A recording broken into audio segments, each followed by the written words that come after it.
Suspense వేడింది. సాగదీతకు full stop పడింది. నిరసన, నిర్వేదం, అసంతృప్తి, ఆవేదనల ఎపిసోడ్ ముగిసిపోయింది. ఇక తాడోపేడో తేల్చుకోవడమే అంటూ కాంగ్రెస్ పార్టీకి రిజైన్ చేశారు మాజీ మంత్రి జీవన్ రెడ్డి. కాంగ్రెస్ పార్టీతో తనకున్న 4 దశాబ్దాల బంధం తెంచుకున్నారు.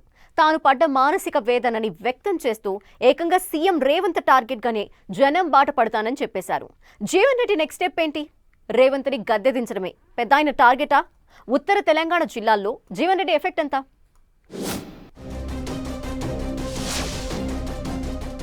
సస్పెన్స్ కు ఫుల్ స్టాప్. కాంగ్రెస్ కు జీవన్ రెడ్డి గుడ్ బై. 20 నెలలుగా నరకం చూశానని ఆవేదన. పోచారం, వేంకు సలహాదారు పదవులపై ఫైర్. సీఎం రేవంత్ టార్గెట్ గా జీవన్ రెడ్డి జనం బాట. నిజామాబాద్, కరీంనగర్ ఎంపీ సీట్లలో జీవన్ రెడ్డికి పట్టు. 5-6 అసెంబ్లీ సెగ్మెంట్లలో జీవన్ రెడ్డికి బలమైన అనుచరగణం. 4 జిల్లాల గ్రాడ్యుయేట్ ఎమ్మెల్సీగా పనిచేసిన జీవన్ రెడ్డి కారు ఎక్కుతారా? స్వతంత్రంగానే పనిచేస్తారా? అసంతృప్తి, ఆవేదన, గుర్తింపు దక్కలేదన్న బాధ మాజీ మంత్రి జీవన్ రెడ్డిని కాంగ్రెస్ పార్టీ వీడేలా చేసింది. చాలా రోజులుగా తిరుగుబావుట ఎగురవేస్తూ వచ్చిన ఆయన ఫైనల్ గా కాంగ్రెస్ కు గుడ్ బై చెప్పారు. బుజ్జగింపులు, సీనియర్ నేతల మంతనాలు అన్నింటినీ లైట్ తీసుకుని ఆత్మాభిమానమే ముఖ్యమంటూ 4 దశాబ్దాలకు పైగా కాంగ్రెస్ పార్టీతో తనకున్న అనుబంధాన్ని తెంచుకున్నారు.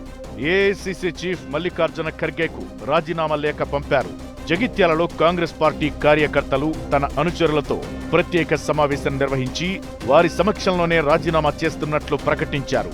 తన పట్ల అధిష్టానం వ్యవహరించిన తీరుకు తీవ్ర మనస్తాపానికి గురై రాజీనామా చేస్తున్నట్లు ఆవేదన వ్యక్తం చేశారు.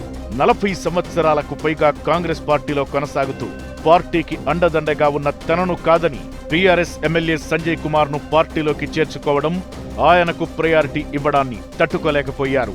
ఈ క్రమంలోనే 20 నెలలుగా నరకం చూశానన్నారు. ఇక రాజీనామా ప్రకటన సందర్భంగా రేవంత్ టార్గెట్ గా స్ట్రాంగ్ అటాక్ చేశారు జీవన్ రెడ్డి. ఏకంగా సీఎం రేవంత్ రెడ్డి తీరుపై మండిపడ్డ ఆయన పోచారం శ్రీనివాస్ రెడ్డి ఎవరు? ఆయనకు సలహాదారు పదవి ఎలా ఇస్తారని ప్రశ్నించారు. వేం నరేందర్ రెడ్డికి సలహాదారు, రాజ్యసభ సీట్ ఇవ్వడానికి కూడా తప్పుబట్టిన జీవన్ రెడ్డి ఆయన కాంగ్రెస్ పార్టీకి చేసిన సేవ ఏంటో చెప్పాలన్నారు. తొక్కుకుంటూ పోతానంటూ రేవంత్ చేసిన వ్యాఖ్యలను ప్రస్తావించిన జీవన్ రెడ్డి ఎంతమందిని తొక్కుకుంటూ పోతావంటూ క్వశ్చన్ చేశారు.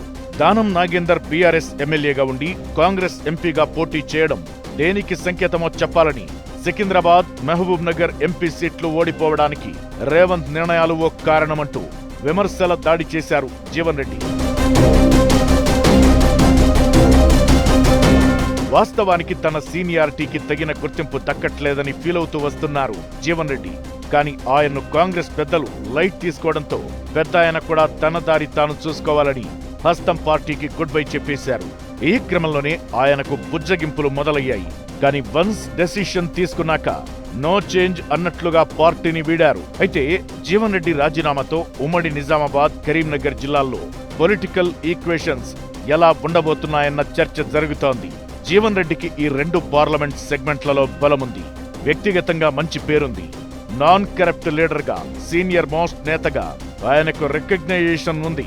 ఈ క్రమంలోనే కరీంనగర్ ఎంపీగా అప్పట్లో గులాబీ బాస్ కేసీఆర్ పైనే పోటీ చేసి టఫ్ ఫైట్ ఇచ్చారు జీవన్ రెడ్డి. 2014లో బీఆర్ఎస్ అధికారంలోకి వచ్చిన జగిత్యాల నుంచి ఎమ్మెల్యేగా గెలిచి కాంగ్రెస్ ప్రతిపక్షంలో ఉన్నప్పుడు అపోజిషన్ వాయిస్ వినిపించారు. ఇక ఆ తరువాత ఉమ్మడి కరీంనగర్, మెదక్, నిజామాబాద్, ఆదిలాబాద్ గ్రాడ్యుయేట్ ఎమ్మెల్సీగా గెలిచి జనం గొంతుగా నిలిచారు. ఇలా ఒక్క జగిత్యాలకే పరిమితం కాకుండా సిన్సియర్, క్లీన్ పొలిటీషియన్ గా ఉత్తర తెలంగాణ జిల్లాల్లో జీవన్ రెడ్డికి ప్రత్యేక గుర్తింపు ఉంది. జగిత్యాలతో పాటు ధర్మపురి, చొప్పదండి, వేములవాడ, కోరుట్ల అసెంబ్లీ నియోజకవర్గాల్లో జీవన్ రెడ్డికి అనుచరగణం, పరిచయాలు బలంగా ఉన్నాయని అంటున్నారు. 1981 నుంచి రాజకీయాల్లో ఉంటూ వస్తున్న Jeevan Reddy first time TDP నుంచి ఎమ్మెల్యేగా గెలిచి ఎన్టీఆర్ కేబినెట్ లో మంత్రిగా పనిచేశారు. తరువాత నాదెండ్ల భాస్కర్ రావు వర్గంలో చేరి కాంగ్రెస్ గూటికి చేరారు. అప్పట్నుంచి జగిత్యాల ఎమ్మెల్యేగా పోటీ చేస్తూ వస్తున్నారు. 9 సార్లు ఎమ్మెల్యేగా పోటీ చేస్తే 4 సార్లు గెలిచి 5 సార్లు ఓడిపోయారు. ఇక కరీంనగర్ ఎంపీగా 2 సార్లు, నిజామాబాద్ ఎంపీ అభ్యర్థిగా ఓసారి కంటెస్ట్ చేసి ఓడారు.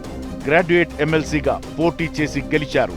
ఈ ఈక్వేషన్స్ ప్రకారం ఆయన రాజీనామా హస్తం పార్టీకి అంతో ఇంతో డ్యామేజ్ చేయడం పక్కా అన్న టాక్ వినిపిస్తోంది. పైగా సీఎం రేవంత్ రెడ్డి టార్గెట్ గానే జీవన్ రెడ్డి కామెంట్స్ చేస్తున్నారు. ఎన్నాళ్లు ఎక్కడా డైరెక్ట్ గా రేవంత్ రెడ్డిపై విమర్శలు చేయని జీవన్ రెడ్డి ఇప్పుడు బర్స్ట్ అయిపోయారు. రేవంత్ లక్ష్యంగానే జనం బాట పడుతానంటున్నారు. ఇప్పటికే రేవంత్ తీరు నిరసిస్తూ ఇండైరెక్ట్ గా పలుసార్లు లేఖాస్త్రాలు సంధించారు జీవన్ రెడ్డి.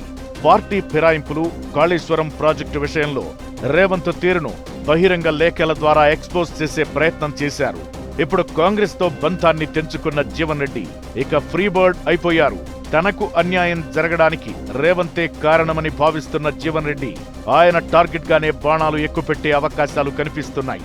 ఇక కాంగ్రెస్ పార్టీకి రాజీనామా చేసిన జీవన్ రెడ్డి ఏ పార్టీలో చేరబోతున్నారని ఇప్పటికీ సస్పెన్స్ గానే ఉంది. ఆయన బీఆర్ఎస్ పార్టీలోకి వెళతారని బలమైన టాక్ వినిపిస్తోంది. జగిత్యాల నుంచి వరుసగా 2 సార్లు బీఆర్ఎస్ ఎమ్మెల్యేగా గెలిచిన సంజయ్ కారు దిగి కాంగ్రెస్ పార్టీకి దగ్గర కావడంతో జగిత్యాలలో బీఆర్ఎస్ పార్టీకి నాయకత్వ లోటు ఉంది. ఈ నేపథ్యంలో జీవన్ రెడ్డి కారు ఎక్కుతారన్న వార్తలు వినిపిస్తున్నాయి. బీజేపీ నుంచి కూడా ఆఫర్ ఉన్నా సిద్ధాంతపరంగా ఆయన అటువైపు వెళ్లకపోవచ్చన్న చర్చ జరుగుతోంది. అయితే భవిష్యత్ నిర్ణయం ఎలా ఉంటుందో తనకు తెలియదని, కర్మ సిద్ధాంతం ఎటువైపు తీసుకెళ్తుందో వేచి చూడాలని అంటున్నారు.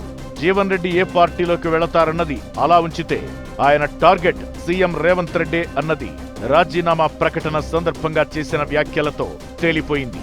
జీవన్ రెడ్డి రాజకీయ అడుగులు ఎటువైపు పడతాయో చూడాలి మరి.